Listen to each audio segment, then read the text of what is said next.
우리가 늘 그 어릴 때 배웠던 개미와 배짱이 이야기에서 여러분 어떻습니까? 우리는 항상 어떤 교훈을 주죠? 거봐라, 개미처럼 열심히 일해야지. 맨날 그냥 놀기만 하는 저 배짱이는 어리석은 사람, 할 일이 없는 사람으로 우리는 그렇게 노는 사람은 정말 이 놀이 자체가 할 일이 없는 시간을 허비한다고 우리는 생각했습니다.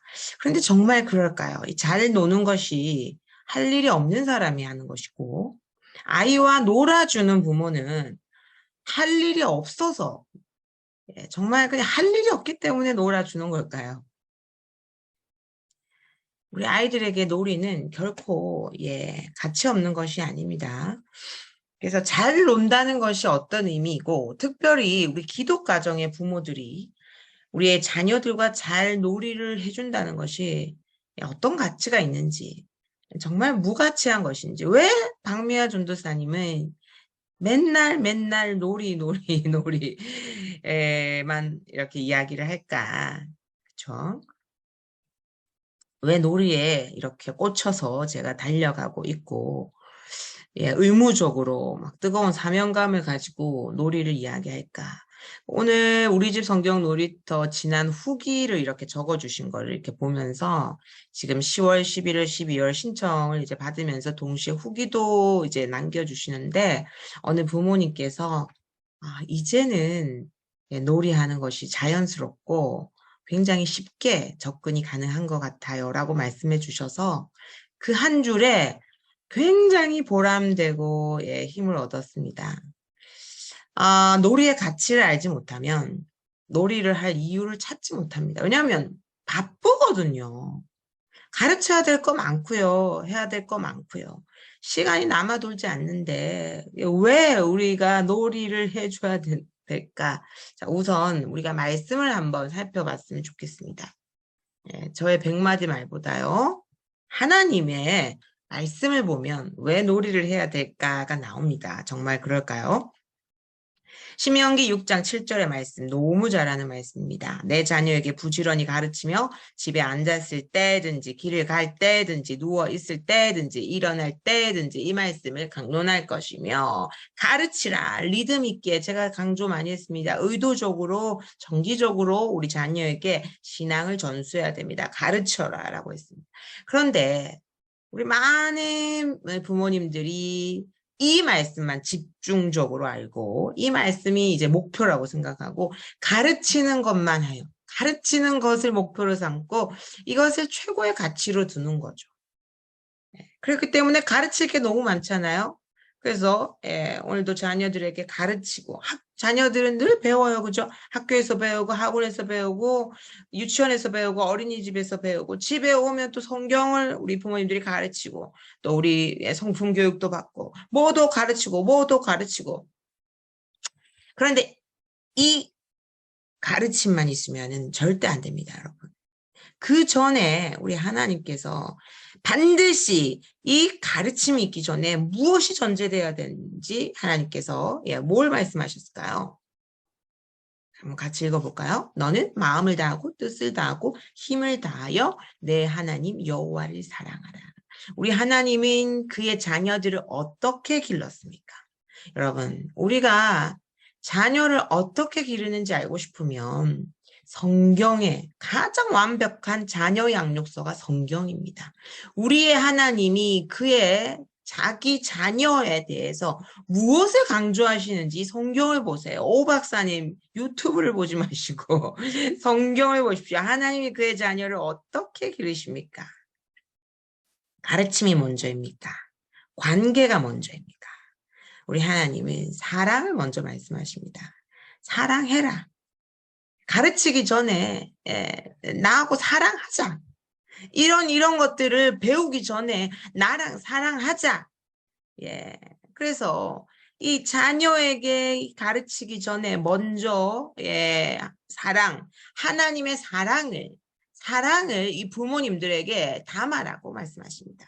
그 다음에 그 다음 말씀이 뭐죠? 오늘 내가 내게 명하는 이 말씀을 너는 마음에 새기고 이 말을 다르게 표현해 보면 그 하나님의 사랑을, 그 관계 맺는 사랑을, 자기 자녀와 뜨겁게 사랑하고자 하는 그 열망 담긴 사랑을 부모님들이 마음에 충전하라는 거예요. 마음에 채우라는 거예요.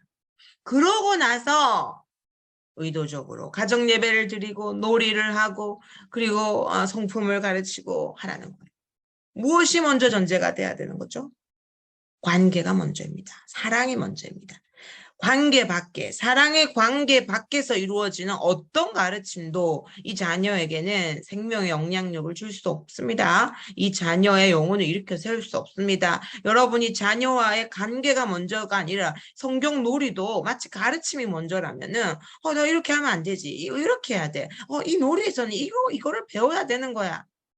그러면 그 놀이는요, 죄송하지만요, 정말 그냥 울리는 꽹과리와 같은 사랑이 없으면은 아무것도 아닙니다, 여러분. 이 사랑이 없으면, 사랑의 관계가 형성되지 않고 그 관계 밖에서 이루어지는 가르침은 다, 빵점입니다. 자꾸만 가르치려고 하지 마십시오. 왜 자꾸만 가르치는데 모든 에너지를 다 쓰십니까? 관계 맺으셔야 돼요. 여러분의 자녀와 관계 맺으셔야 됩니다. 관계 맺는 것에 하나님은 그것을 우선순위로 두셨습니다. 자녀와 사랑의 관계를 맺으려고 애를 쓰세요. 자꾸만 선생님이 되어서 가르치려고 하지 마세요. 하나님은 여러분의 선생님이 아니라 목자로 불러주셨습니다. 여러분에게 맡겨주신 그 자녀들과 관계 맺는 것이 오늘 여러분이 자녀에게 예배를 가르치고 기도를 가르치고 성품을 가르치고 놀이를 가르치고 한글을 가르치고 영어를 가르치는 거 그거 하느라고 관계 맺을 시간이 없어요 하면 하나님 옵니다. 목사님, 하나님 오늘 내가 너무 바쁩니다. 너무 바쁘지만 이 아이들한테 오늘 이거는 꼭 가르치고 내가 하루를 마감해야 됩니다. 그런데 이런 부모는 없어요. 내가 오늘 우리 자녀랑 오늘 관계 맺고 소통하고 오늘 하루를 마감하겠습니다. 오늘 제가 놀이 말하다가 또 관계 말하다가 놀이 말하다가 관계 말하다가 눈치를 채셨습니까? 여러분, 우리 아이들은요, 특별히 이 아동기까지 아이들은요, 어떻게, 무엇을 할 때 관계 맺는다라고, 관계를 맺을까요? 관계를 맺는구나. 소통을 하는구나. 마음과 마음이 이어주는구나. 이 아이들은요, 무엇으로? 아이는 놀이로 관계를 맺습니다. 어리면 어릴수록 이 아이들은 놀이가 언어입니다. 놀이로 말합니다. 놀이로 다른 말로 하면 소통합니다. 놀이로 관계 맺습니다. 저도 사역 현장에서 선생님들과 아이들이 그 반에서 소그룹 모임을 할 때 딱 보면 압니다. 저 선생님과 저 아이들은 지금 현재 관계가 제대로 형성되어 있지 않구나. 알 수 있습니다. 그래서 지금은 제가 이제 나이도 먹고, 좀 사역을 많이 하면서 지금은 제가, 좀 많이 부드러워졌겠죠. 근데 아가씨 때는, 딱 이렇게 보이면요. 저는 굉장히 직설적으로 선생님은 오늘 본과 하지 마시고 아이들하고 당분간은, 놀이터 가셔서 노세요. 라고 말합니다. 왜 그럴까요? 아이들은 관계가 맺어지지 않는 상태에서 그 관계 맺지 않은 상대방이 가르치는 것으로는 이게 배우지를 못해요. 아이들이 가장 잘 배우는 존재는 내가 관계 맺고 있는 사람이거든요. 그래서 제가 왜 놀아라고 했을까요? 왜 놀이터 가서 놀아라고 했을까요? 아이들은 놀이로 관계 맺어요. 그렇기 때문에 단순하게 놀이하면 뭐 간단히 가위바위보만 해도 관계가 맺어지거든요. 막 가르치려고 하는 게 아니라 이 아이들과 자꾸 관계를 맺으려고 하는 거. 그것이 하나님의 방법인 거예요. 그래서 여러분들 우리 아이들이 엄마 놀아줘 얼마나 많이 합니까? 아유 엄마 바빠. 이것도 해야 되고 저것도 해야 되고. 너 문제 풀었니? 너 한글 이거 썼니? 너 이거 뭐 언어 전달했니? 그게 아니라 이 아이들에게는 놀이가 밥이고 놀이가 본능이고 놀이가 소통하고자 하는 욕망이에요. 아이들은 마음속에 그 세미한 감정과 힘든 것들을 언어로 표현하기 힘듭니다.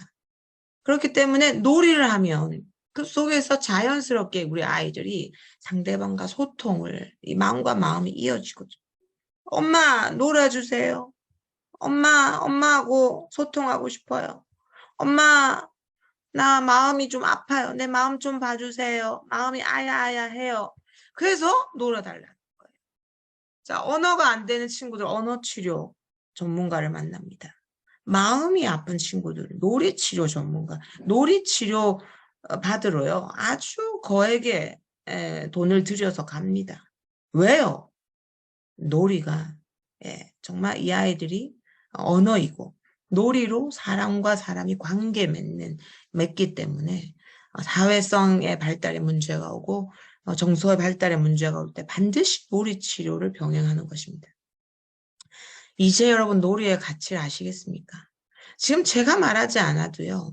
지금 선진국에 저기 많은 이 앞선 이 교육에 뭐 여러분 잘 아시다시피 북유럽의 핀란드나 앞선 교육이 발달되어 있는 교육 선진국은요. 모든 것이 놀이 중심이고요. 우리나라도 이제는 제가 말씀드렸습니다. 영유아 교육과정 다 놀이 중심으로 바뀌었습니다. 오늘 제가 저희 아이 공개 수업, 초등학교입니다. 공개 수업을 갔는데요. 앉아서 수업 안 합니다, 여러분. 예, 그냥 국어 시간임에도 이 놀이의 방법을 접근해서 아이들이 이 놀이를 하면 자발성이 나오거든요. 아이들의 마음이 그냥 열려요. 그 놀이 속에서. 슬픈 마음, 짜증나는 마음, 열등감도 이 놀이를 통해서 하니까 자신이 뭘 못하는지가 나오는 거예요. 언어로. 그렇기 때문에 놀이는 이제 할 일 없는 사람이 하는 거, 할 일 없는 부모님이 그냥 해주는, 백수 엄마 아빠는 해주는 놀이가 아니라 놀이는 반드시 우리가 해 주어야 되는 필수 과정이며 더욱이 우리가 놀이해야 될 이유는요. 지금 우리 아이들이 너무나도 충격적인 사고를 겪은 아이들이기 때문이죠. 무슨 사고? 코로나 팬데믹입니다. 제가 코로나 팬데믹을 그냥 그저 그런 일로 이제 해결되고 있다라고 생각하며 넘어가는 부모님, 나중에 이 아이가 자라면서 트라우마가 나올 때 평생 후회합니다. 분명 이 아이들 지금도 코로나 해결되지 않았습니다. 충격적인 2년과 지금 3년을 보내오면서 이 아이들은 너무나도 이 뇌가 엄청나게 발달하는 가운데 팬데믹을 겪은 아이들입니다. 이 아이들에게 치료가 필요해요. 어떤 치료? 놀이 치료. 적극적으로 2년 동안 외부인과 소통이 차단되었고 지금도 밖에 나가면 마스크 쓰고 100% 완전한 소통을 못해요. 그러면 이 아이들의 소통의 트라우마를 해결하기 위해서는 부모님이 의도적으로 적극적으로 할 일 없어서 놀이가 아니라 적극적으로 시간을 정하여서 놀이를 해주셔야 돼요. 그냥 놀이 아니라 정말 생명보약밥, 성경놀이를 해주십시오. 지금 정말 코로나 팬데믹을 겪은 자녀들입니다. 열심을 다해서 소통해줘야 돼요. 소통의 즐거움을 알아야 돼요. 공동체의 즐거움을 알아야 돼요. 그래야 이 아이들이 자라면서 공동체를 그리워하고 소통을 그리워하고 정말 아이들이 소통하고 싶어 합니다. 지금 이대로 내버려 두면요. 이 아이들은 점점 고립과 소외, 단절 스스로 선택합니다. 공동체 떠납니다. 가정의 공동체를 세우는 가장으로 세워지지 못합니다. 믿음의 가정을 세우는 엄마, 아빠로 세우는 것이 우리의 비전 아니겠습니까? 그런데 우리의 자녀들이 가정의 공동체 세울 줄도 모르고 세울 필요성도 못 느낍니다. 더 나아가서 교회 공동체 떠납니다. 공동체를 아름답고 그 소통을 그리워할 줄 모르는 소통의 장애인이 되는 거예요.